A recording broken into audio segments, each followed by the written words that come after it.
दरखुरे कहरो गज़ब जब कोई हमसा ना हुआ, फिर गलत क्या है कि हमसा कोई पैदा ना हुआ। ये दीवान गालिब की 22वीं गज़ल है। आइए इसको पढ़ते हैं, फिर इसके शेरों को समझने की कोशिश करेंगे। दरखुरे कहरो गज़ब जब कोई हमसा ना हुआ, फिर गलत क्या है कि हमसा कोई पैदा ना हुआ। बंदगी में भी वो आज़ाद और खुदबीन हैं कि हम, बंदगी में भी वो आज़ाद और खुदबीन हैं कि हम, उल्टे फिर आए दर काबा अगर वाना हुआ।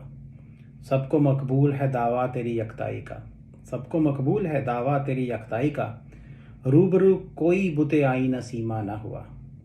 कम नहीं है नाजिश हम नामी चश्म खूबां, कम नहीं है नाजिश हम नामी एक चश्म खूबां, तेरा बीमार बुरा क्या है अगर अच्छा ना हुआ। सीने का दाग है वो नाला के लब तक न गया, सीने का दाग है वो नाला के लब तक न गया, खाक का रिज्क है वो कतरा के दरिया ना हुआ। नाम का मेरे है जो दुख के किसी को न मिला, नाम का मेरे है जो दुख के किसी को न मिला, काम में मेरे है जो फितना के बरपा न हुआ। हर बुने मुंह से दमे जिक्र न टपके खुनाब, हर बुने मुंह से दमे जिक्र न टपके खुनाब, हमजा का किस्सा हुआ इश्क का चर्चा ना हुआ। कतरे में दजला दिखाई न दे और जुज़ में कुल, कतरा में जजला कतरा में दजला दिखाई न दे और जुज़ में कुल, कतरा में दजला दिखाई न दे और जुज़ में कुल, खेल लड़कों का हुआ दीदा बीना ना हुआ। थी खबर गर्म के गालिब के उड़ेंगे पुरजे, थी खबर गर्म के गालिब के उड़ेंगे पुरजे, देखने हम भी गए थे पर तमाशा ना हुआ। तो पहला शेर देखें कि दर खुरे कहरो गज़ब जब कोई हमसा ना हुआ, फिर गलत क्या है कि हमसा कोई पैदा ना हुआ। तो दर खुरे कहरो गज़ब का मतलब है someone who is suitable or becoming of fury and anger. Yeah, so suitable for fury and anger effectively means someone who is who can handle an immense amount of fury and anger, pain and suffering. तो I think it's a very clever share. इसके अंदर वो अपनी थोड़ी तारीफ भी कर गए हैं, ये भी बता गए हैं कि how he is unique in this world and has also described his state of intense pain and suffering, anger and fury that he's having to bear in this world. And his claim to fame is his ability to bear that pain and suffering, anger and fury. तो कहते हैं कि दर खुरे कहरो गज़ब जब कोई हमसा ना हुआ, when no one became suitable like us for handling the wrath and torment, फिर गलत क्या है कि हमसा कोई पैदा ना हुआ. Then why is it would not be a mistake to say that nobody like us was ever born. तो जैसा कि मैंने कहा, वो कह रहे हैं कि मुझसा कोई इस दुनिया में पैदा नहीं हुआ जिसके पास इतनी कैपेबिलिटी हो, इतना सब्र हो कि वो जिस तरह की एंगर और फ्यूरी, पेन एंड सफरिंग मुझे फेस करनी पड़ी है लाइफ में, उस तरह की वो पेन एंड सफरिंग को कोई झेल सके, कोई बियर कर सके। तो मेरे अंदर इतनी कैपेबिलिटी है कि मैं इंटेंस पेन एंड सफरिंग को बियर कर सकता हूँ। That's what makes me unique, right. तो कहते हैं कि मेरे जैसी कैपेबिलिटी वाला तो कोई पैदा नहीं हुआ जो इतनी इंटेंस पेन एंड सफरिंग को झेल सके।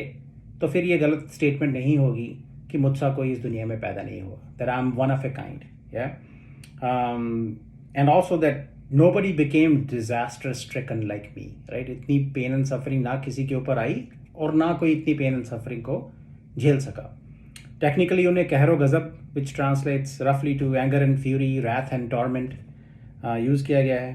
तो अब ये जो कहरो गज़ब आ रहा है, ये किसकी तरफ से आ रहा है?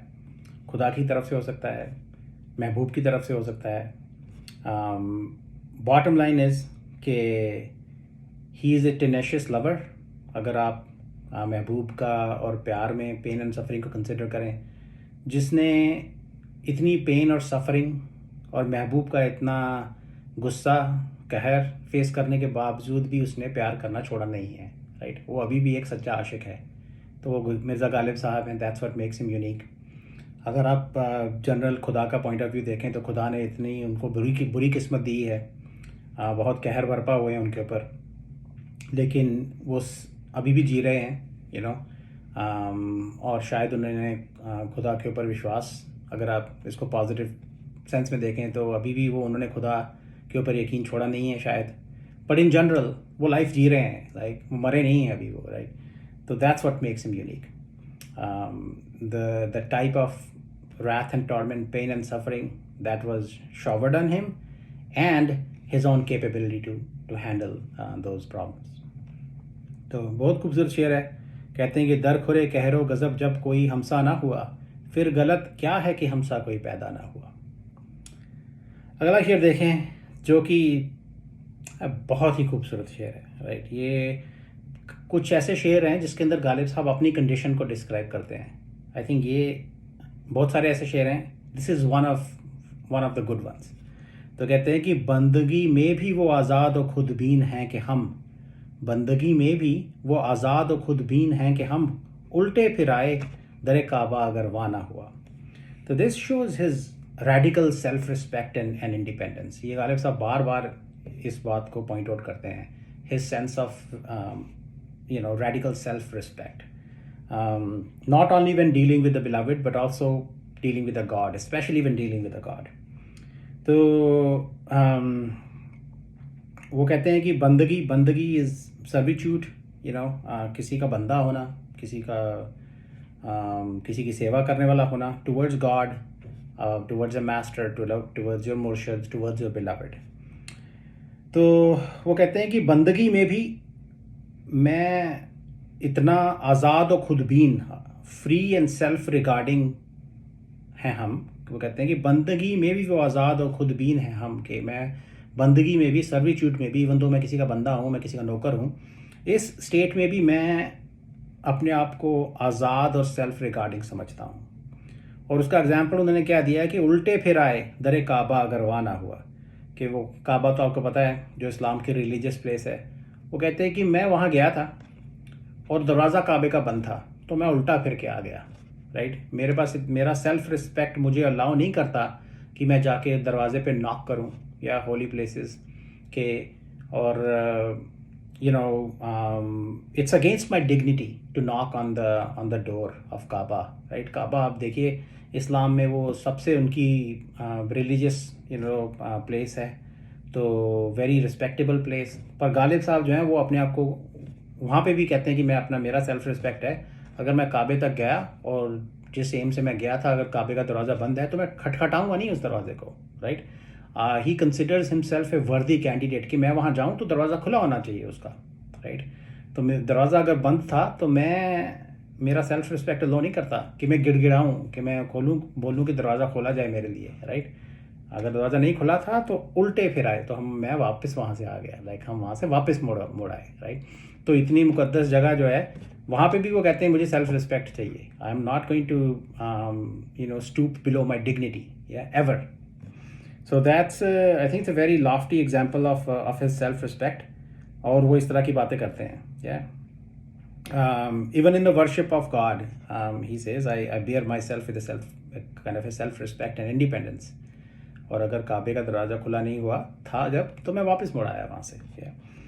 तो his independence and self-respect restrained him from knocking on the door and begging for admittance. वो उनकी डिग्निटी के beneath था to beg for admittance.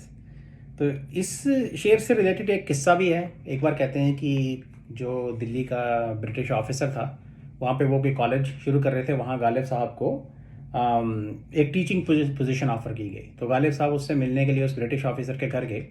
तो गालिब साहब अपने आप को he considered himself a noble person who was worthy of a noble welcome.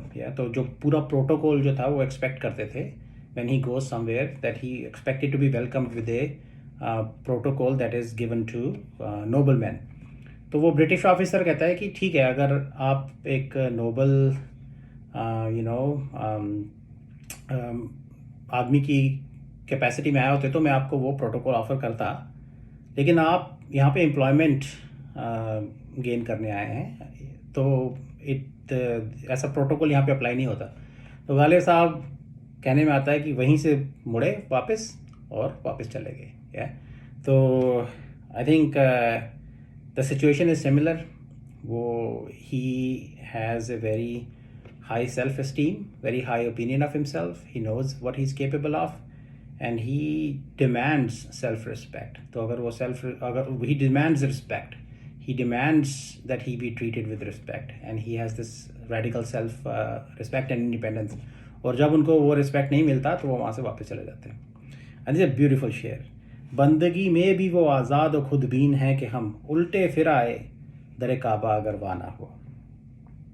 कि हम परवाह नहीं करते कितनी ग्रेट कोई जगह है, हमें रिस्पेक्ट नहीं मिलेगा, वहाँ से मुड़ के आ जाएंगे. अच्छा, अगला शेर देखिए कि सबको मकबूल है दावा तेरी यकताई का. सबको मकबूल है दावा तेरी यकताई का, रूबरू कोई बुते आईना सीमा ना हुआ. तो यकताई का मतलब होता है यूनिकनेस. दावा तेरी यकताई का means your claim to uniqueness. और रूबरू होना किसी के साथ is to meet, to be face to face. और बुते आईना सीमा, बुत इज़ एन आइडल, वो खूबसूरत महबूबों को भी बुत कहा जाता है. और आईना सीमा मीन्स मिरर फेस, राइट, जिसका किसी कोई इतना खूबसूरत हो या उसका चेहरा एक आईना, एक मिरर के जैसे चमक रहा हो. या तो वो कहते हैं कि सबको मकबूल है, it is expected bye all. सबको मकबूल है दावा तेरी यकताई का, that everybody aspects your, everybody accepts your claim of uniqueness, कि तुम यूनिक हो. और उसका एग्जाम्पल उन्होंने क्या दिया है कि रूबरू कोई बुते आईना सीमा ना हुआ, that no idol with a mirror like face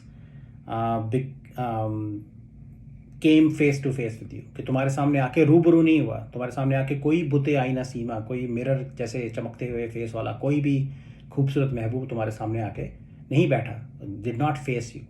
that's what makes you unique. अच्छा, अब किसकी यकताई की बात हो रही है यहाँ पे? दो ही कैंडिडेट आई थिंक, गालिब साहब और या महबूब. तो I think the most likely candidate is Ghalib साहब.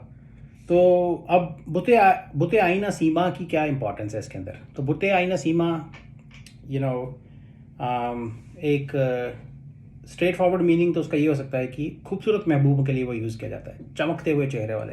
या तो वो कहते हैं कि तुम इतने सच्चे आशिक हो, तुम इतने यूनिक हो, तुम्हारा स्टैचर इतना बड़ा है कि तुम्हारे प्यार को डिज़र्व करने वाला इस दुनिया में कोई है ही नहीं. इसलिए कोई खूबसूरत महबूब तुम्हें आके कन्फ्रंट ही नहीं किया किसी ने, तुम्हारे सामने बैठने की हिम्मत ही किसी की नहीं हुई. या तो that's what makes you unique, and that's why everybody accepts your claim to uniqueness, right. Everybody knew your claim to uniqueness. तो कोई आके तुम्हारे सामने बैठा ही नहीं. और एक mirror because it reflects your on face. तो इसका एक थोड़ा सा स्पिरिचुअल मीनिंग भी शायद हो सकता है कि क्योंकि ये जो स्पिरिचुअल शेर व शायरी गालिब साहब की भी जो है, उसके अंदर कई बार ये आता है कि आपको अपना चेहरा ही अपने महबूब में दिखाई देता है. या तो ये कॉन्सेप्ट जो है ये शायरी में खुदा के लिए या मुर्शिद के लिए या नेचर के लिए भी यूज़ किया जाता है कि जब जहाँ देखो आपको अपना ही चेहरा दिखाई देता है या डिविनिटी दिखाई देती है. तो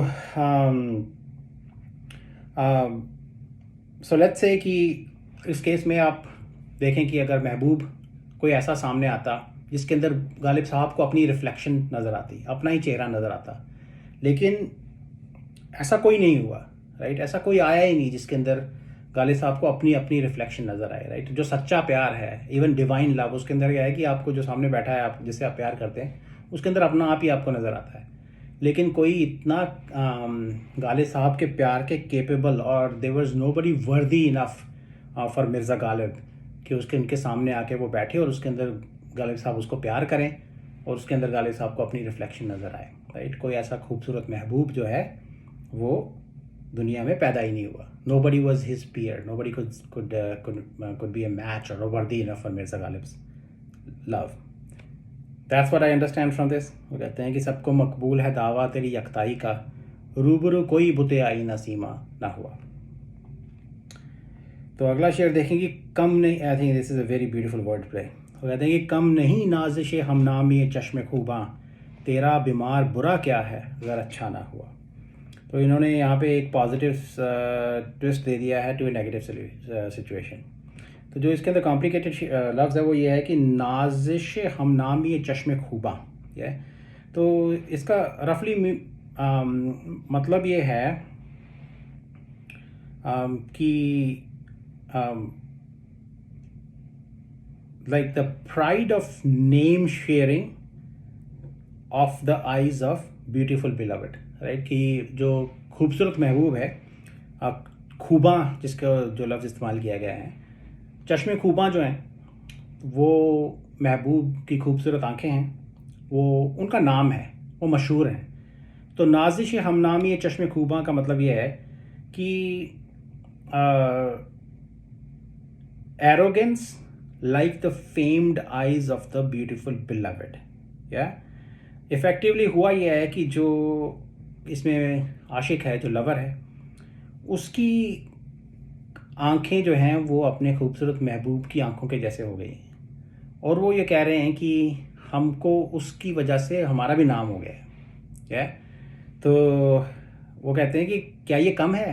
या ये कम नहीं है, कम नहीं नाजिश हमनाम ये चश्मे खूबा, या it's not something trivial that I have the pride of name sharing with the eyes of the beautiful ones, right? कि हमारा भी नाम उसके जैसा हो गया है, right? लोग हमारी आंखों को भी हमारे महबूब की आंखों के जैसे समझने लग गए हैं, उसके जैसी आंखें हो गई हैं हमारी। तो दूसरी लाइन में कहते हैं कि तेरा बीमार, योर सिक वन, बुरा क्या है अगर अच्छा ना हुआ, कि ये कोई बुरी बात क्या है कि अगर वो बीमार तेरा बीमार जो है वो अच्छा ना हुआ है। I think it's beautiful word play. इसको step by step walk through करते हैं इसका, कि जो आशिक है वो प्यार में ही इज़ सिक, प्यार में बीमार हो गया है वो, right, and he is not getting better, right, उसकी जो सिचुएशन है इम्प्रूव नहीं हो रही। तो गालिब साहब जो इट्स नेगेटिव सिचुएशन, राइट, तो इसको देखो उन्होंने पॉजिटिव ट्विस्ट दे दिया है।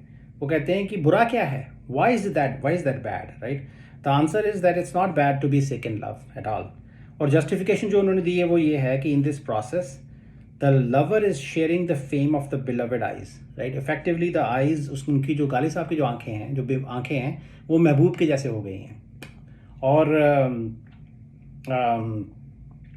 तो इससे एक जो चीज़ निकल के आती है कि गालिब साहब की आंखें तो बीमार आंखें हैं, तो इसका मतलब महबूब की आंखें भी बीमार आंखें हैं, तो फिर ये अच्छी चीज़ कैसे हुई, तो आई थिंक ये इसके अंदर जो बीमार आंखें महबूब की जो बताई जाती हैं, वो एक्सपर्ट्स ये कहते हैं कि उसका मतलब ये नहीं है कि वो उसकी आंखें जो हैं वो सच में बीमारों वाली आंखें हैं।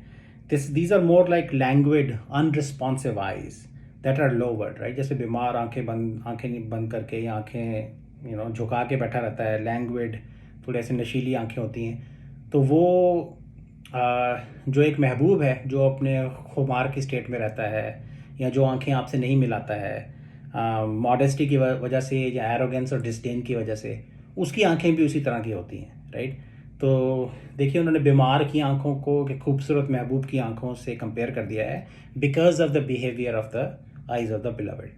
तो कहते हैं कि इस केस में वो तो अपने एरोगेंस या नाज़ो नखरों की वजह से आंखें नीची रखती है, अनरिस्पॉन्सिव होती है, और मेरी वो हालत जो हो गई है वो बीमारी में हो गई है ये हालत। तो इफ़ेक्टिवली हुआ ये है कि मेरी आंखें भी महबूब की जैसे आंखें हो गई हैं, तो उसकी आंखें तो मशहूर हैं, मेरी आंखों का भी नाम हो गया इन दिस प्रोसेस। तो बुरा क्या है? I think it's a beautiful like lyrical expression in the second line which I think can stand by itself। वो कहते हैं तेरा बीमार बुरा क्या है अगर अच्छा ना हुआ, राइट? और वो इश्क के बीमार हैं, तो इश्क की बीमारी जो है वो तो ख़राब चीज़ है ही नहीं, राइट? उसके अंदर आप जितना भी पेन और जितना भी सफ़र करें वो तो अच्छी चीज़ ही समझी जाती है। तो उन्होंने अपनी फ़िज़िकल बीमारी को इस केस में, या इश्क में जो उनकी बीमारी है, जो पेन एंड सफरिंग है, उसको एक पॉजिटिव ट्विस्ट दे दिया। वो कहते हैं बुरी बात क्या है इसके अंदर, राइट? तो मेरी आंखें भी महबूब की खूबसूरत आंखों जैसी हो गई हैं, उसके साथ मेरा भी नाम हो गया है। तो कहते हैं कि कम नहीं नाजिश हमनाम ये चश्मे खूबा, तेरा बीमार बुरा क्या है अगर अच्छा ना हुआ। आई think the second line can stand on itself. अच्छा, अगला ये देखें कि सीने का दाग है वो नाला के लब तक न गया, सीने का दाग है वो नाला के लब तक न गया, खाक का रिज्क है वो कतरा के दरिया ना हुआ। तो नाला तो आपको पता ही है, लेमेंटेशन, साइज। रिज्क का मतलब होता है food, daily bread, your livelihood also, but in this case it's like food. तो खाक तो आपको पता ही है, डस्ट। तो कहते हैं कि सीने का दाग के है वो नाला जो लब तक ना गया, कि वो लेमेंट, वो नाला जो मेरे लब तक नहीं आया, राइट? जो जिसको मैं वॉइस नहीं कर पाया, राइट, जो मेरी ज़ुबान से नहीं निकला, वो मेरे सीने का दाग बन गया है। It has become a scar और ए वूंड इन माई ब्रेस्ट, या मेरे दिल का दाग बन गया है वो इफ़ेक्टिवली। और सेकेंड लाइन में वो कहते हैं कि उसका एग्जाम्पल उन्होंने पैरेललिज्म जो डिराइव किया है वो ये है कि खाक का रिज्क है वो कतरा के दरिया ना हुआ, कि जो कतरा, जो पानी का कतरा दरिया या समुंदर के साथ नहीं मर्ज हुआ, वो it's a food for dust, वो एक डस्ट में गिर जाएगा और उसके अंदर अब्जॉर्ब हो जाएगा। जैसे कि वो एक खाक के अंदर एक कतरा जज्ब हो जाता है और वो डिस्ट्रॉय हो जाता है, इस तरह वो कहते हैं कि जो नाला मेरे, क्योंकि वो खाक के अंदर वो कतरा जो है उसकी डेस्टिनी ये है, उसका राइट एक्सपेक्टेशन ये है उसकी कि वो समंदर के साथ जाके मर्ज हो जाएगा, लेकिन वो नहीं हो पाया, वो खाक में दब गया।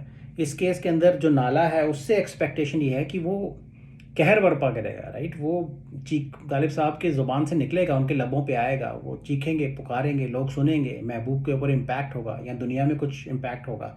वो नहीं हुआ, तो वो जो नाला था, it ended up creating a wound in his breast, या और ए स्कार इन हिज ब्रेस्ट। तो आई थिंक इसके दो पर्सपेक्टिव हैं। एक पर्सपेक्टिव ये है कि is about the imperfection of the lamentation. जो नाला जो है वो इम्परफेक्ट था, या तो इस वजह से it was, you know, it did not rise up to a certain standard, or it failed to express the lover's true pain and suffering, yeah. तो वही वो परफेक्ट नाला नहीं था, yeah? इसी तरह से वो कहते हैं कि कतरा जो है, as it if it fails to become one with the ocean, it is absorbed into the dust and perhaps create a scar in the dust. इस केस में जो इम्परफेक्ट नाला है, जो पेन को एक्सप्रेस नहीं कर पाया, वो बेसिकली दबा रह गया। एंड देन अगर वो नाला पूरी तरह से खुल के निकलता तो वो गालिब साहब के दिल को कोई रिलीफ प्रोवाइड करता, राइट, उनके दिल की जलन को कम करता, लेकिन वो नहीं हुआ। तो वो जो नाले की जो गर्मी थी, जो आग थी, उससे उनके दिल के ऊपर, उनके सीने के ऊपर वो जल गया, राइट, उसके ऊपर एक स्कार बन के रह गया, राइट। तो it could be condition of an imperfect नाला जो कि सप्रेस हो गया, effectively it burned, created the scar in his heart or his chest. और दूसरा ये है कि इसका एक एस्पेक्ट ये भी है कि जो क्योंकि यहाँ पे दागे दिल की बात की गई है, wounds और scars of the heart, तो वो ऐसी चीज़ें हैं जिनको इश्क में मिलने वाले इस तरह के जो दाग होते हैं उनको चेरिश भी किया जाता है, या तो इसका एक पर्सपेक्टिव ये भी हो सकता है कि अगर आप उन दागों को चेरिश करते हैं तो फिर इस केस में जो नाला है उसने तो फेवर किया आपको, आपके दिल को जलाकर, या तो और दूसरा एक इसका, बिकॉज इसमें कतरा और समंदर और दरिया की बात की गई है। पिछली गज़ल में हमने देखा था कि वो कहते हैं कि हर एक कतरा जो है उसके दिल से आवाज़ आ रही है कि आई एम द ओशन, या तो कतरा जब खाक में मिल जाएगा, क्या वो सच में खाक में मिलकर डिस्ट्रॉय हो गया? ऐसा हो सकता है वो दोबारा एवेपोरेट हो, बारिश आए, वो दोबारा जाके दरिया में मिल जाए, या तो that's a positive situation, right. वो दब गया इसके अंदर, खाक के अंदर, दैट मीन्स नथिंग, अल्टीमेटली वो समुंदर में जाके मिल जाएगा, वो दरिया में जाके मिल जाएगा। तो इस केस के अंदर अगर उनके दिल पे दाग, सीने पे दाग लगा दिया नाले ने, तो वो is it necessarily a negative situation? It may not be, right. तो इट जो सप्रेस्ड जो लेमेंटेशन है, that's also points to the ability to tolerate without complaining, right. कोई वो ऐसा नाला है जिसने चीख पुकार नहीं मचाई, वो दिल में बैठ के रह गया और उसने दिल को जला दिया, या तो ये एक आशिक के ज़ब्त की, एक आशिक की टॉलरेंस विदाउट कंप्लेनिंग, उस कैपेबिलिटी का भी एक एग्जांपल है, and that is a positive thing. तो आई थिंक दोनों एस्पेक्ट इसके हो सकते हैं।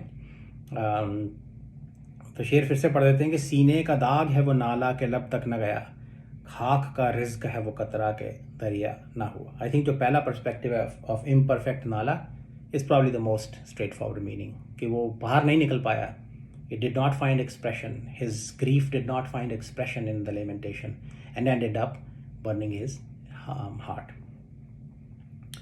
तो अगला देखें कि नाम का मेरे है जो दुख के किसी को ना मिला, काम में मेरे है जो फितना के बरपा ना हुआ। I think he is continuing on this theme even from the very first share, कि जिस तरह का दुख मेरे को ज़िंदगी में मिला है किसी और को नहीं मिला, right, that's what makes me unique.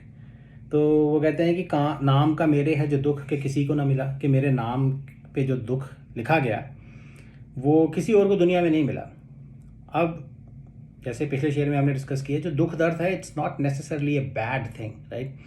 तो ऐसा हो सकता है कि एक तो एस्पेक्ट ही है कि स्ट्रेट फॉरवर्ड जितना दुख उनको ज़िंदगी में मिला किसी और को नहीं मिला।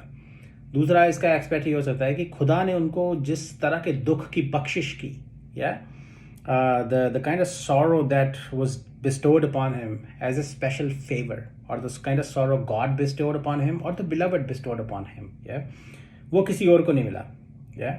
तो ये एक नॉर्मल लो ग्रेड सॉरो की बात भी हो सकती है, एंड और it is the worst possible sorrow in the world, yeah। सो दोनों एस्पेक्ट इसके हो सकते हैं। सॉरो जो है वो नेगेटिव होता है जनरल सेंस में, और इस केस में वो एक ऐसा दुख भी हो सकता है जिसको वो चेरिश करते हैं इफ़ेक्टिवली। लेकिन बात फिर वहीं आ जाती है कि नाम का मेरे है जो दुख के किसी को ना मिला, कि जो मेरे नाम को जो मुझे असाइन किया गया दुख वो किसी और को नहीं मिला। और दूसरी लाइन में कहते हैं काम में मेरे है जो फितना के बरपा ना हुआ, कि मेरे काम में या मेरी डिज़ायर, मेरे वर्क में या मेरी डिज़ायर में या मेरे टास्क्स में ऐसा फितना है। फितना is like a torment, calamity, revolt, conflict. तो कहते हैं कि ऐसी ऐसा फितना मेरे काम में, डे टू डे काम में बरपा हुआ, ऐसा काम में मेरे है जो फितना के बरपा ना हुआ, लेकिन मेरे काम में ऐसा फितना है कि जो और कहीं किसी को एक्सपीरियंस नहीं करना पड़ा, कहीं और ऐसा बरपा नहीं हुआ जो मेरे डे टू डे काम में डिस्टर्बेंसेस, ऑब्स्टिकल्स हैं। तो मेरी ऐसी किस्मत है कि जो मेरे नाम पे दुख लिखा गया वो किसी और को ने ऐसा दुख एक्सपीरियंस नहीं किया, इतना इंटेंस दुख एक्सपीरियंस नहीं किया। और जो मेरे काम में जो डिफ़िकल्टीज़ आई, जो फितना बरपा हुआ, वो भी दुनिया में किसी और जगह नहीं हुआ। तो अब उनका काम क्या है, like it could be his day to day measurable life, right. और जो काम वो करते हैं वो तो शायरी करते हैं ना, तो हो सकता है वो ये कहने की कोशिश कर रहे हैं कि मेरे शायरी के अंदर जो इंटेंसिटी है वो भी किसी और ने अचीव नहीं की। तो अगला शेर देखें कि हर बुने मुंह से दमे ज़िक्र न टपके खुनाब, हर बुने मुंह से दमे ज़िक्र न टपके खुनाब, हमज़ा का किस्सा हुआ इश्क का चर्चा ना हुआ। बुने मुंह का मतलब है root of a hair, so be effectively like hair on your body. तो वो जो आपके शरीर के ऊपर जो सारे बाल हैं उनके बारे में बात कर रहे हैं। और दमे ज़िक्र मीन्स, दम का मतलब तो ब्रेथ होता है, but in this case it's movement of mentioning. Like अगर आप कोई किस्सा सुना रहे हैं या किसी बात को बोल रहे हैं, तो जब आप उसको बोलते हैं तो दमे ज़िक्र बोलेंगे उसको, that moment when you are mentioning something. इसके अंदर और खूनाब इज़ लाइक प्योर ब्लड और ब्लड। तो सेकेंड लाइन में उन्होंने कहा है हमज़ा का किस्सा। तो ये पर्शियन और उर्दू या इस्लामिक ट्रेडिशन में एक दास्तान अमीर हमज़ा है, लाइक एक बहुत लंबा किस्सा है, which has tales of like wizardry, warfare, तिलिस्म, इस तरह की उसके अंदर बहुत सारी स्टोरीज़ हैं। तो एटलीस्ट गालिब साहब की दुनिया में वो एक नॉर्मल स्टोरी है जो अम्यूज़मेंट के लिए सुनाई जाती है, राइट। वो इश्क की शिद्दत भरी हुई पैशनेट टेल नहीं है, ये। तो वो कहते हैं कि अगर कोई, इमेजिन कीजिए कि अगर कोई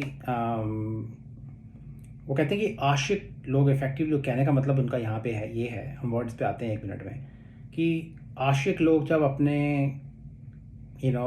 इश्क की दास्तान सुनाते हैं, the tale of love and passion, तो उनके शरीर के एक एक बाल से खून टपकता है, या खून टपकना चाहिए, राइट, क्योंकि उसके अंदर इतना दुख, दर्द, इतना पैशन, इतनी इंटेंसिटी होती है इश्क के किस्से में या इश्क के चर्चे में, कि खून टपकने लगे आपके एक एक बालों से, एक एक बाल से, या आपकी आंखों से भी खून टपकने का मेटाफर यूज़ किया जाता है। और आशिक जब वो सुनाएंगे इतनी शिद्दत होगी कि खून टपकने लगेगा उनके शरीर से, एक एक बाल में से खून टपकने लगेगा। उन्होंने ये स्पेसिफाई नहीं किया कि किसके शरीर के बालों में से टपकेगा। तो स्ट्रेट फॉरवर्ड मीनिंग तो यह है कि आशिक के, कि because he is experiences that intense pen and suffering and emotions, लेकिन सुनने वालों के शरीर में से भी खून टपक सकता है। तो ऑन द अदर हैंड किस्सा Hamza is like an amusing story telling. तो कहते हैं कि बूने मुंह से दमे ज़िक्र न टपके खून आब, कि अगर ये किस्सा कोई किस्सा सुनाते हुए आपके एक एक बाल में से खून ना टपके तो ये हमज़ा का किस्सा हुआ। फिर ये एक अम्यूज़मेंट की टेल हुई, इश्क का चर्चा ना हुआ। फिर आप इसको इश्क का चर्चा नहीं कह सकते। अगर इश्क का चर्चा है तो उसकी निशानी ये है कि सुनाने वाला जो सच्चा आशिक है, किसी के सच्चे इश्क का अगर चर्चा सुनाया जा रहा है तो जो सुनाने वाला है उसके शरीर के एक एक बाल में से खून टपकेगा या खून टपकना चाहिए। And is beautiful beautiful word play. फिर से पढ़ देते हैं कि बूने मुंह से दमे जिक्र न टपके खूनाब, हमज़ा का किस्सा हुआ, इश्क का चर्चा ना हुआ। तो अगला शेर देखें। I think this has a spiritual twist to it कि कतरा में दजला दिखाई ना दे और जुज़्म में कुल, खेल लड़कों का हुआ दीदाए बीना ना हुआ। तो कतरे में दजला दिखाई ना दे, तो दजला और दिजला इज़ द रिवर टिग्रिस, और you can call it a river. तो कतरे में दिजला मीन्स कि आपको एक कतरे में पूरी रिवर दिखाई दे, ना दे, और जुज़्व में कुल in the part the whole, right. कि अगर आपको एक कतरे में दरिया ना दिखाई दे, कतरे में रिवर ना दिखाई दे, और एक इन द पार्ट, किसी पार्ट में आपको पूरी कायनात ना दिखाई दे, तो फिर ये खेल लड़कों का हुआ दीदाए बीना ना हुआ। खेल लड़कों का implication is like a child's play, और दीदाए बीना का मतलब है a discerning eye, a clear eye, a wise eye. तो उनका कहने का मतलब ये है कि जिन लोगों को मिस्टिकल नॉलेज होती है उनको एक कतरे के अंदर भी रिवर दिखाई देती है, या कतरे के अंदर भी दरिया दिखाई देता है। तो जैसे कि हमने पहले बात की, पिछली गज़ल में उन्होंने कहा है कि हर एक कतरे के दिल में से आवाज़ आ रही है कि I am the ocean. So it goes both way. कतरे के अंदर आपको दरिया दिखाई देता है, और बेसिक इफेक्टिवली ये है कि वो दरिया जो है it is fully represented in that कतरा, और in the part you can see the whole. तो बात आई थिंक ये है कि कतरे के अंदर आपको जो यूनिवर्सल डिवाइन रियलिटी है उसकी सूरत आपको दिखाई देती है, अगर आपके पास वो मिस्टिकल नॉलेज हो, अगर आपके पास दीदाए बीना हो, डिसर्निंग आई हो, तो आप एक एक कतरे के अंदर कंप्लीट डिवाइन रियलिटी को देख सकते हैं। और अगर ऐसा नहीं आपको दिखाई दे रहा तो वो कहते हैं कि फिर ये खेल लड़कों का हुआ, कि ये बच्चों का खेल है, फिर ये आपके पास डिसर्निंग आई या विजडम नहीं है ऐसी। और उसी बात को ये एक्सप्रेस कर रहे हैं कि कतरा में दजला दिखाई ना दे और जुज़्व में कुल, खेल लड़कों का हुआ दीदाए बीना ना हुआ। कि in a drop if the whole river is not visible, and in the part if in a part the whole reality is not visible, then it's a child game. It's a child's game that occurred, not a discerning eye. So factually वो ये बात कर रहे हैं, divinity की बात कर रहे हैं। आई थिंक अगला शेर देखें। I think it's full of wit and in humour and imagery. कहते हैं कि थी खबर गरम के गालिब के उड़ेंगे पुरजे, थी खबर गरम के गालिब के उड़ेंगे पुरजे, देखने हम भी गए थे पर तमाशा ना हुआ। तो तमाशा इज़ लाइक ए स्पेक्टिकल। तो कहते हैं कि खबर फैली हुई थी, गालिब की आज पुरजे उड़ेंगे, right. He will be torn into pieces. तो कहते हैं देखने हम भी गए थे पर तमाशा ना हुआ।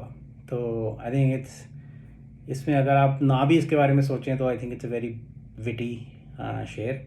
लेकिन दो आई थिंक इसके एस्पेक्ट्स हैं कि अब वो पुरजे उड़ने से मुराद क्या है। तो स्ट्रेट फॉरवर्ड मीनिंग तो ये है कि शेर व शायरी में अक्सर जो महबूब हैं वो अपने चाहने वालों का कत्ल करते हैं। तो इस केस में जो आशिक हैं गालिब साहब, हो सकता है महबूब ने प्रॉमिस किया होगा तेरे को आज मैं पब्लिकली मारूंगा, या तेरे को पब्लिकली मारूंगी मैं। एंड जैसे कि फ़िकल महबूब होते हैं, शी रिनीग्ड ऑन द प्रॉमिस, वो पीछे हट गई, उसने वादा पूरा नहीं किया। और इस बात का चर्चा भी फैल गया था दुनिया में कि आज गालिब साहब का कत्ल होगा, उसके पुर्जे उड़ाए जाएंगे, और सब लोग देखने के लिए आ गए। अब ये दुनिया के लोगों के ऊपर एक ताना भी है कि उनको दूसरों की मिजरी देखने में मज़ा आता है, राइट। एंड देन देखने हम भी गए थे पर तमाशा ना हुआ। So there is this sense of disappointment in this line, कि दुनिया के लोग किसी की डिस्ट्रक्शन का तमाशा देखने में उनको मज़ा आता है, और फिर जब वो तमाशा नहीं हुआ तो everybody went home disappointed. So there is a sense of disappointment कि जब the spectacle of destruction of Ghalib did not happen. तो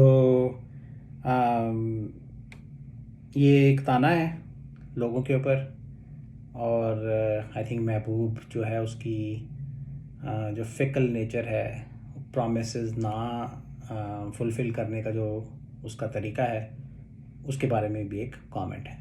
तो कहते हैं कि थी खबर गरम के गालिब के उड़ेंगे पुर्जे, देखने हम भी गए थे पर तमाशा ना हुआ। आई थिंक बहुत सारी सिचुएशंस इन लाइफ की जिसमें ये अप्लीकेबल हो सकता है। तो ये थी पूरी गज़ल। I hope you enjoyed it. Thank you.